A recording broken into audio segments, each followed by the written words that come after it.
কিছুতেই থামানো যাচ্ছে না গাজার অবরোধ ভাঙতে আসা জাহাজের কাফেলা গ্লোবাল সুমুদ ফ্লোটিলাকে। শত বাধা উপেক্ষা করে গাজা অভিমুখে চলছে ত্রাণবাহী কাফেলার বহর। ইতোমধ্যে আন্তর্জাতিক নৌবহরটি ইসরায়েল ঘোষিত বিপদসীমায় প্রবেশ করেছে।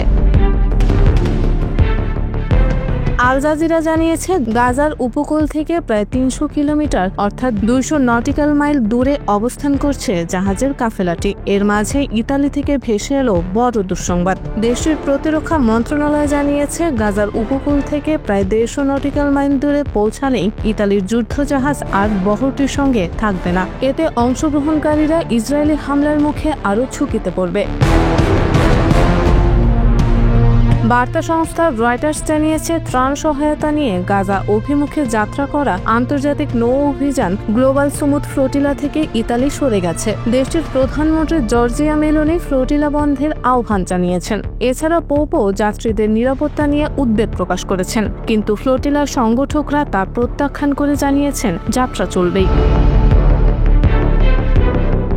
কাফেলার নিরাপত্তা থেকে ইতালি সরে দাঁড়ালেও স্পেন ও তুরস্কের যুদ্ধজাহাজ বহরটির সঙ্গে আছে।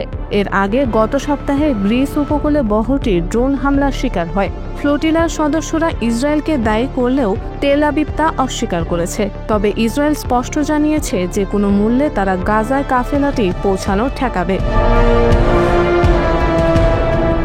এমন পরিস্থিতির মধ্যেই ফ্লোটিলাকে সাইপ্রাসে থেমে সহায়তা পাঠানোর প্রস্তাব দিয়েছিল ইতালি। তবে দেশটির সরকারের প্রস্তাব প্রত্যাখ্যান করে দিয়েছে ফ্লোটিলাতে অংশ নেওয়া মানবাধিকার কর্মীরা। এরপরই মূলত কাফেলাটিকে শেষ পর্যন্ত নিরাপত্তা না দেওয়ার কথা জানালো জর্জিয়া সরকার।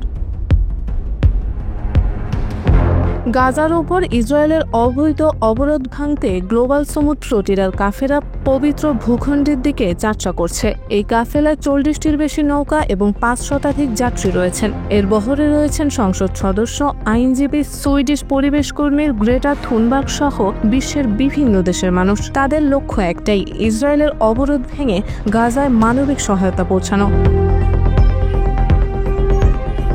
এবারই প্রথম নয়, এর আগেও চলতি বছরের মাঝামাঝি গাজা অভিমুখে রওনা করা ফ্লোটিলার ত্রাণবাহী জাহাজ মেডেলিন ও হান্দালাকে আটক করেছিল দখলদার সেনারা। তার আগেও ২০১৩ সালে ফ্লোটিলার ব্যানারে গাজা অভিমুখে রওনা করা তুরস্কের কর্মীদের প্রাণ কেড়ে নিয়েছিল ইসরায়েলি সেনারা। পরে তুরস্কের প্রতি ক্ষমা চেয়ে ২০ মিলিয়ন মার্কিন ডলার ক্ষতিপূরণ প্রদান করেছিল ইসরায়েল। এবার আন্তর্জাতিক বহর নিয়ে রওনা হওয়া গ্লোবাল সুমুদ ফ্লোটিলার কাফেলা তিউনিসিয়া ও গ্রিস উপকূলে আক্রমণের শিকার হয়েছে। তবে এসব হামলার দায় ইসরায়েল স্বীকার করেনি।